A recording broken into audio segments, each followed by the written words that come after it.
You disappear. Yeah, I don't know. It's probably Shan haven't paid his bills or something. No, it's going. What I was saying is, I would say that the last 12, 18 months, this company has become a bit more fragmented. So that's Right, why also the one team kind of headline is important here. right, And this group activity should support putting focus on that right, and shaking us back together as one team. right. And all these changes or agreements we make, either as individuals or group, to support the overall business strategy and business goals, must support that. Okay. All right. So, Elsie, I'm just going to walk through the logic again, just so that we're looking down the same site to make sure we're all comfortable with this. All right. Is that all right? Yeah.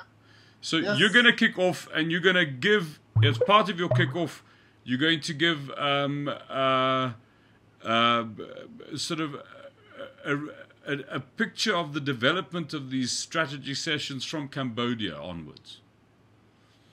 Yeah. Then, in small groups, participants will do a diagnosis of the organization, of where you stand now, particularly in view of where you wanted to go to as the outcome of the last two strategy sessions. The group will then decide where you stand as a group. That diagnostic exercise, we'll try and do it in a fun way, so maybe with collages or whatever. I mean, we've got the time. The groups will then come together, and you'll do a diagnostic statement for the group, and then the group will then decide what needs to be done in terms of the major strategic objectives. Yeah. That will then be translated into what does each individual have to do. Part of that, what does each individual have to do, piece of process, is going to be concerned with getting each person to get feedback from key colleagues that he interacts with, that would indicate to him, well, this is what you need to do. And it's in the spirit of the group only succeeds when each individual engages other people in the group with the intention to set others up to succeed and not just to succeed themselves. Yeah. Right. Great. And I think, again, going back to the theme here, I mean, we have been through great successes. We have been through a greenfield period where maybe not too much structure, rules and regulations are in place. We are becoming more mature, we're becoming bigger, and we need some more structure and processes, etc. But it's even needed even more to be one team and have a total agreement on how to behave, what are the goals, etc. So it's also about reinventing our own culture in a new setting. Yeah. I don't know if Shan told you this, but in the conversation I had with him, I think the key issue is to get this whole. Do you remember what we did with that last thing when John was there?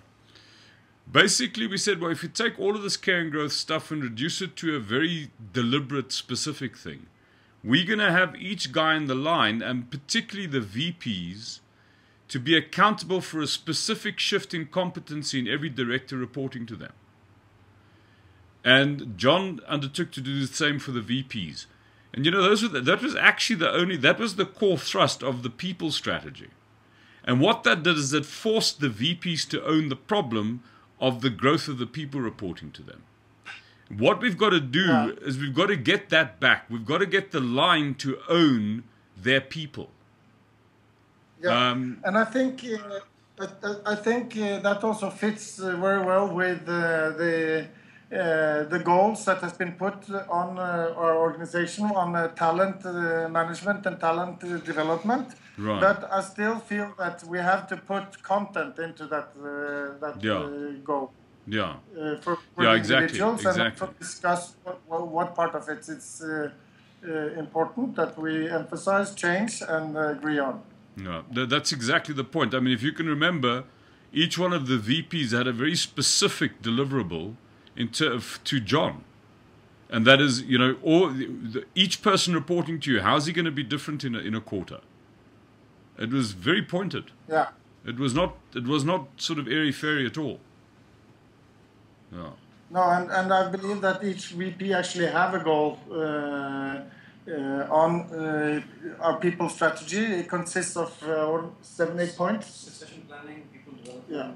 And then each VP have 1 point. Mm. So that's probably maybe also something we can spin something around up on that one. That yes, VPs have taken responsibility for this and that. What are you going to do as an individual? Mm. And just to, I didn't get a chance to, but we, Esko and myself, we were discussing this yesterday. A very simple, maybe when you, LC were talking about maybe the key takeaways. Maybe a very simple key takeaway on this particular aspect. For example, Esko, you said something yesterday which was very simple to remember, and that was transforming every individual in your team. Yeah. To be able to sort of contribute, live up to yeah. Yeah. And in fact, that transformation one can. I mean, I don't think one should just leave it as a big picture, as a big bullet. You can say, tell me, Fred, well, it's the wrong context. So Farid, who now reports to you, what's the principal competency? What's the principal means or ability or accountability that needs to change from? If this guy is within a quarter from now going to be actually making a better contribution to this business, and what are you going to do to affect that change? So it's very specific, and that's considered to be our principal business in the line. And LC, you can't afford to make that 10%, because that makes it cosmetic. But that's got to be like 50%. You've got to get these guys to understand that their principal deliverable for you is talent. If they understand, if your line understands that their principal deliverable for you is talent, you don't have to worry about the performance of your business. Your business will continue being the tiger you are. Don't allow your line to shift the focus. Their job is talent. Their job for you is talent. Their job for you is extraordinary people. And you'll fire the bastard who doesn't give you extraordinary people. You know, we have done that job very well, Let's Go, because only these first 5.5 months, we have exported more than 20 people, our talent, to the rest of the group. Yeah. So we find a balance of being a talent factory and also have to reach our business goals. Well, I mean, the point is this, that you don't have to let them go. I mean, LC, the logic is this. The coach's job in a team is not to produce a result. His job is to cultivate the team. The team produces the result. That doesn't mean to say the coach is hostile to the result. That's silly.